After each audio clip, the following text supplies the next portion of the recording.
Memoirs of a Royal Guard, Chapter 2.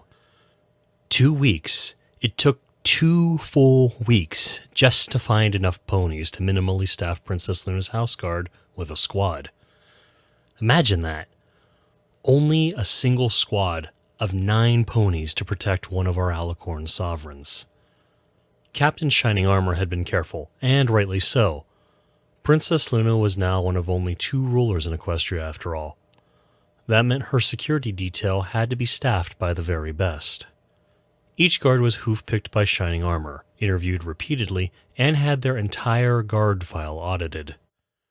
The goal was to end up with a group of ponies that were as skilled and as dedicated as the ones that staffed Princess Celestia's house guard.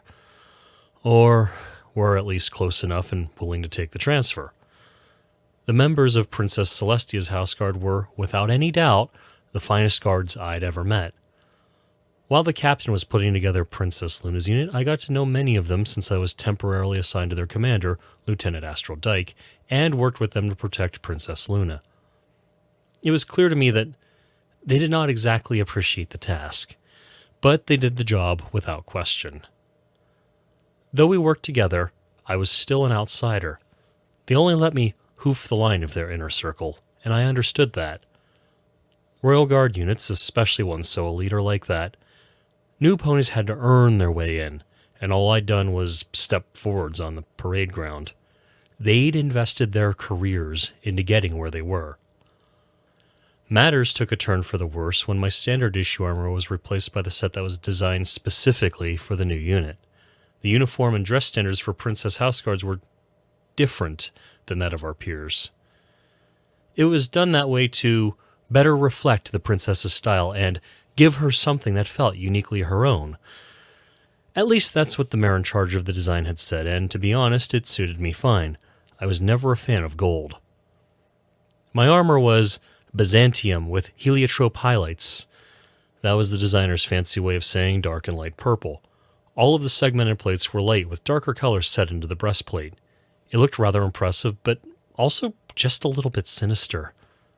I didn't really feel it made a huge case for Princess Luna not being Nightmare Moon. What did I know, though? I was just some rookie guard on his first assignment. It just so happened that my first assignment meant immediately guarding a princess.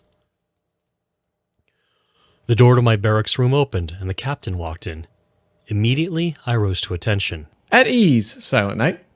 There's some pony here I want you to meet. He stepped out of the way to let a unicorn mare walk past him. She was tall for a mare, silvery white in color, and had a cultish turquoise and pink mane. Her cutie mark was a silver shield with a rainbow on the front. There was also some kind of design on it that I recognized from around Canterlot. It was called something like a flower of lies? No, that didn't seem right.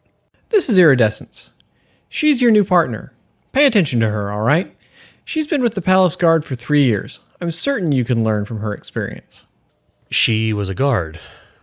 She seemed too pretty for that, but I certainly wouldn't have said so out loud.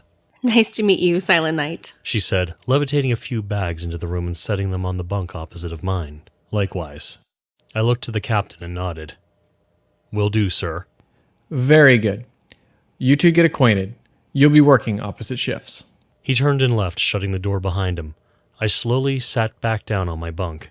Iridescence started going through her bags and unpacking. Have you been here long? 2 weeks. Ah, so not long. I shook my head. She glanced over at my new armor and raised a hoof. That certainly stands out a ton against every pony else's armor. You probably get a lot of looks. It was true. I nodded. All right. Well, I'm just gonna go unpack. That sounds good. I rolled over onto my bunk and picked up my procedures manual. It was the one used by Princess Celestia's house guard. Would be adopting it for Princess Luna, and I wanted to make certain I knew it cover to cover. That sort of thing can come in handy. The first lesson that any pony has to learn as a Royal Guard is that even though you spend most of your career training for the worst possible situation, your average day will be far more mundane. Guarding Princess Luna meant remembering 2 rules. Keep your mouth shut, and stand no further than 2 paces away from the princess at all times. If you can do that for 12 hours on end, then you're set. That also summed up my first month of duty when I was on shift. Truth be told, I was starting to feel like a pet. Wherever Princess Luna went, I followed close. Breakfast? Me watching her eat from over her shoulder. Official meetings. Silent night against the wall.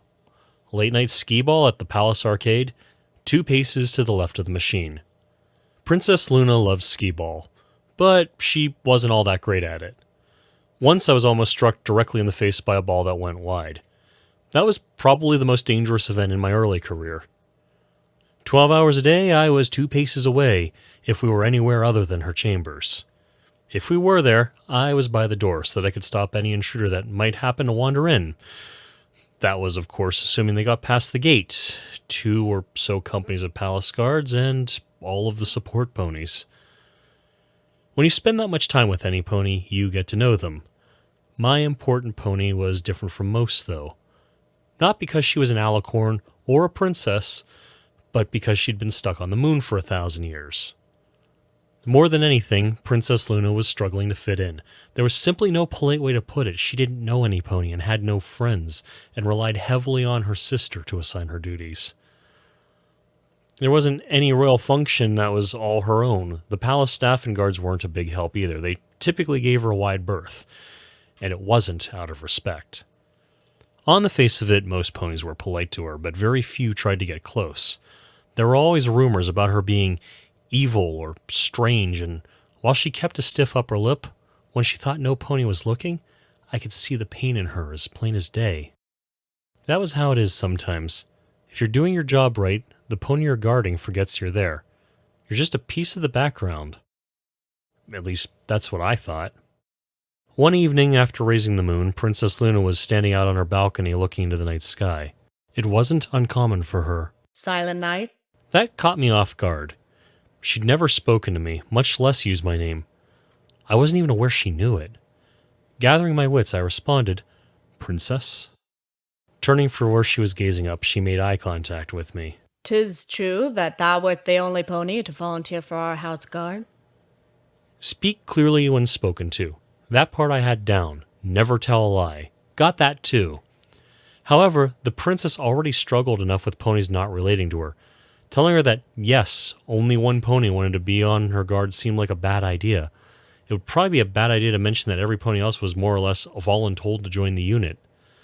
To be safe, I would gloss over the truth with an elaborate but believable tale, but "Yes, princess," was what my mouth replied while I was still working out the details. Stupid, honest mouth. She turned away from me. We see. And wherefore didst thou volunteer? Important ponies were always interested in motivations.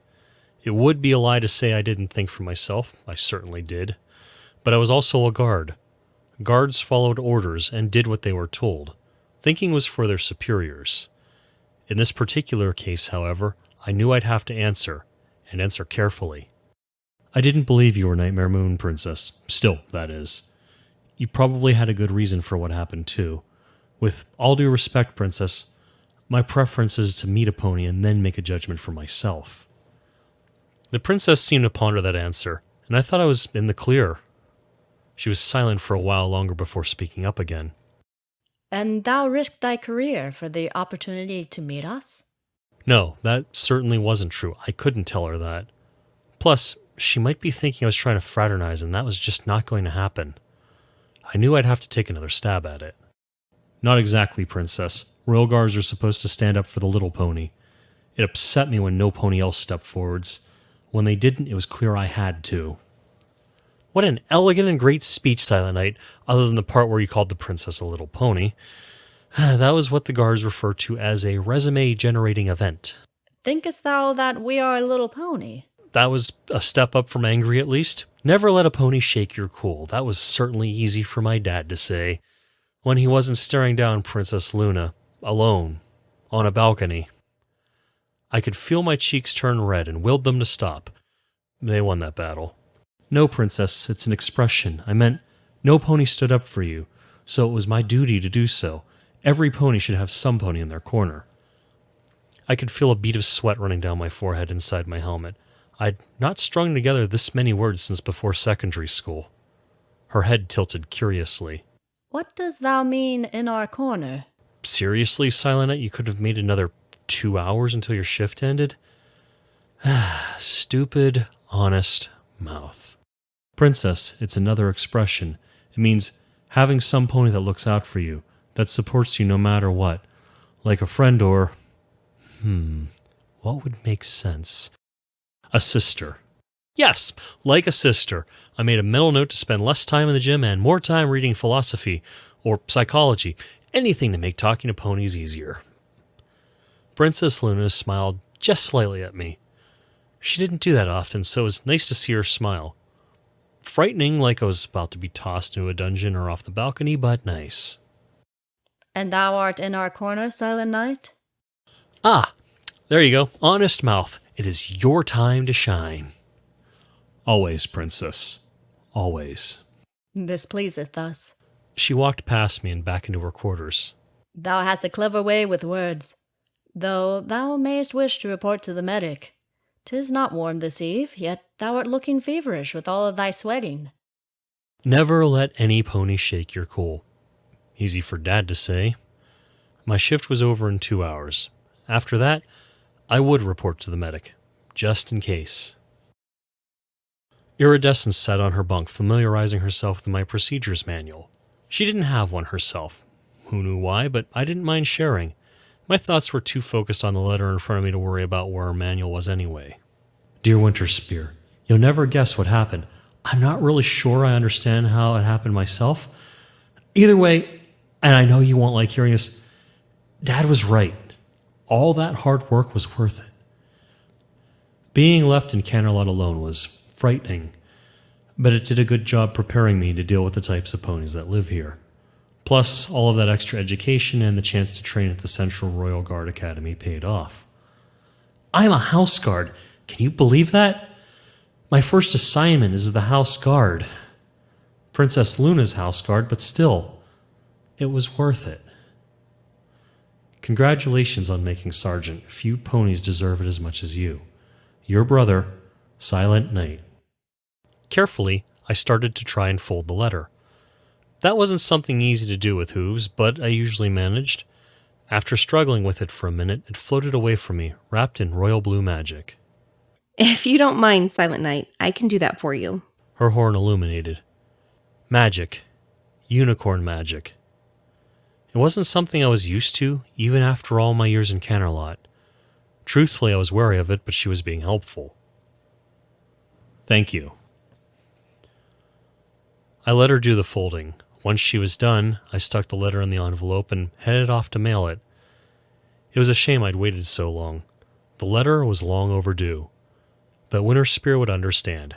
She always did.